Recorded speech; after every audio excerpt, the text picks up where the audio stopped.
17장. 엿새 후에 예수께서는 베드로와 야고보의 동생 요한만을 데리시고 따로 높은 산으로 올라가셨다. 그때 예수의 모습이 그들 앞에서 변하여 얼굴은 해와 같이 빛나고 옷은 빛과 같이 눈부셨다. 그리고 난데없이 모세와 엘리야가 나타나서 예수와 함께 이야기를 하고 있었다. 그때에 베드로가 나서서 예수께 주님, 저희가 여기에서 지내면 얼마나 좋겠습니까? 괜찮으시다면 제가 여기에 초막 셋을 지어 하나는 주님께, 하나는 모세에게, 하나는 엘리야에게 드리겠습니다. 라고 말하였다.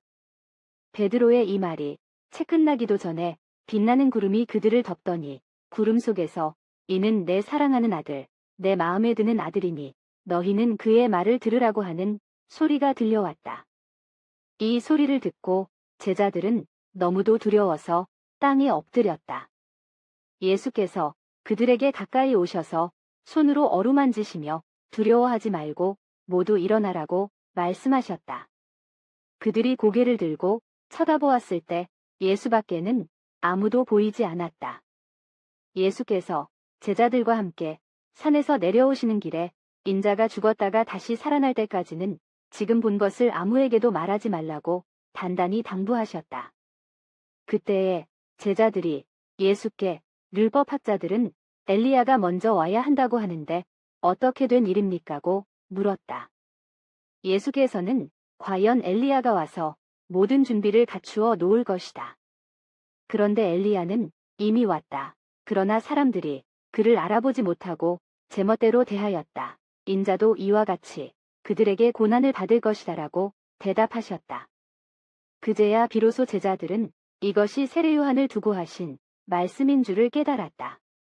그들이 군중에게 돌아오자 한 사람이 예수께로 와서 무릎을 꿇고 주님, 제 아들이 간질병으로 몹시 시달리고 있으니 자비를 베풀어 주십시오. 그 아이는 가끔 불 속에 뛰어들기도 하고 물 속에 빠지기도 합니다. 그래서 주님의 제자들에게 데려다가 보였지만 그들은 고치지 못했습니다라고 말하였다. 예수께서는 이 세대가 왜 이다지도 믿음이 없고 비뚤어졌을까? 내가 언제까지나 너희와 함께 살며 이 성화를 받아야 한단 말이냐? 그 아이를 내게 데려오라고 하시고 귀신을 꾸짖자 귀신은 아이에게서 나가고 아이는 곧 나았다. 사람들이 없을 때 제자들이 조용히 예수께로 와서 저희는 왜 귀신을 쫓아내지 못합니까? 라고 물었다. 예수께서 너희의 믿음이 약한 탓이다. 나는 분명히 말한다. 너희가 겨자씨 하나일 만한 믿음이라도 있다면 이 산더러 여기서 저기로 옮겨라고 해도 그대로 될 것이다. 너희가 못할 일은 하나도 없을 것이다라고 대답하셨다. 제자들이 갈릴리에 모여 있을 때에 예수께서 이런 말씀을 하셨다. 인자는 멀지 않아 사람들에게 잡혀 그들의 손에 죽었다가 사흘 만에 다시 살아날 것이다. 이 말씀을 듣고 제자들은 매우 슬퍼하였다. 그들이 가버나움에 이르렀을 때에 성전세를 받으러 다니는 사람들이 베드로에게로 와서 당신네 선생님은 성전세를 바치지 않습니까고 물었다. 예, 바치십니다. 베드로가 이렇게 대답하고 집에 들어갔더니 예수께서 먼저 시몬아, 너는 어떻게 생각하느냐? 세상 임금들이 관세나 통행세를 누구한테서 받아내느냐? 자기 시민들에게서냐? 아니면 외국 사람들에게서냐고 물으셨다. 외국 사람들에게서입니다라고 베드로가 대답하자 예수께서 다시 이렇게 말씀하셨다. 그렇다면 시민들은 세금을 물지 않아도 되지 않겠느냐? 그러나 우리가 그들의 비위를 건드릴 필요는 없으니 이렇게 하라. 바다에 가서 낚시를 던져 맨 먼저 낚은 고기를 잡아 입을 열어보라. 그 속에는 한 세겔이 들어있을 터이니 그것을 꺼내서 내 목과 내 몫으로 갖다 바쳐라. 18장. 그때에 제자들이 예수께로 와서 하늘나라에서는 누가 가장 위대합니까? 라고 물었다. 예수께서 어린이 하나를 불러 그들 가운데 세우시고 나는 분명히 말한다. 너희가 생각을 바꾸어 어린이와 같이 되지 않으면 결코 하늘나라에 들어가지 못할 것이다. 그리고 하늘나라에서 가장 위대한 사람은 자신을 낮추어 이 어린이와 같이 되는 사람이다. 또 누구든지 나를 영접하듯이 이런 어린이 하나를 영접하는 사람은 곧 나를 영접하는 사람이다라고 대답하셨다. 예수께서는 계속하여 다음과 같이 말씀하셨다. 그러나 나를 믿는 이 보잘것없는 사람들 가운데 누구 하나라도 죄짓게 하는 사람은 그 목에 연자매도를 달아 깊은 바다에 던져 죽게 하는 편이 오히려 나을 것이다. 사람을 죄짓게 하는 이 세상은 참으로 불행하다. 이 세상에 죄악의 유혹은 있기 마련이지만 남을 죄짓게 하는 사람은 참으로 불행하다. 손이나 발이 너를 죄짓게 하거든 그것을 찍어버리라. 두 손과 두 발을 가지고 영원한 불 속에 던져지는 것보다 차라리 불구의 몸이 되더라도 영원한 생명에 들어가는 편이 더 낫다. 또 눈이 죄를 짓게 하거든 그것을 빼어버리라. 두 눈을 가지고 불붙는 지옥에 던져지는 것보다는 한 눈을 잃더라도 영원한 생명에 들어가는 편이 더 낫다. 너희는 이 보잘것없는 사람들 가운데 누구 하나라도 업신 여기는 일이 없도록 조심하라. 하늘에 있는 그들의 천사들이 하늘에 계신 내 아버지를 항상 모시고 있다는 것을 알아두어라.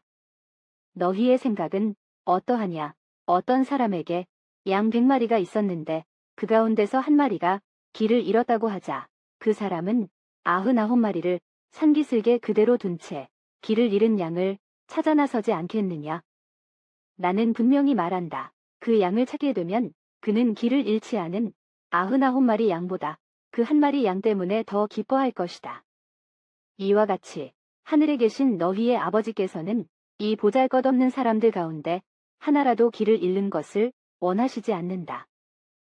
어떤 형제가 너에게 잘못한 일이 있거든 단 둘이 만나서 그의 잘못을 타일러 주어라. 그가 말을 들으면 너는 형제 하나를 얻는 셈이다. 그러나 듣지 않거든 한 사람이나 두 사람을 더 데리고 가라. 그리하여 두 사람이나 세 사람의 증언을 들어 확정하라는 말씀대로 모든 사실을 밝혀라. 그래도 그들이 말을 듣지 않거든 교회에 알리고 교회의 말조차 듣지 않거든 그를 이방 사람이나 세리처럼 여겨라. 나는 분명히 말한다. 너희가 무엇이든지 땅에서 매면 하늘에서도 매여 있을 것이며 땅에서 풀면 하늘에서도 풀려 있을 것이다. 나는 다시 말한다. 너희 중에 두 사람이 이 세상에서 무슨 일에 대해서든지 마음을 합하여 구하면 하늘에 계신 나의 아버지께서는 무슨 일이든 다 들어주실 것이다. 다만 두세 사람이라도 내 이름으로 모인 곳에는 나도 함께 있기 때문이다. 그때에 베드로가 예수께로 와서 주님, 제 형제가 저에게 잘못을 저지르면 몇 번이나 용서해 주어야 합니까? 7번이면 되겠습니까? 라고 묻자. 예수께서는 이렇게 대답하셨다. 7번뿐 아니라 7번씩 70번이라도 용서하라. 그러므로 하늘나라는 이렇게 비유할 수 있다.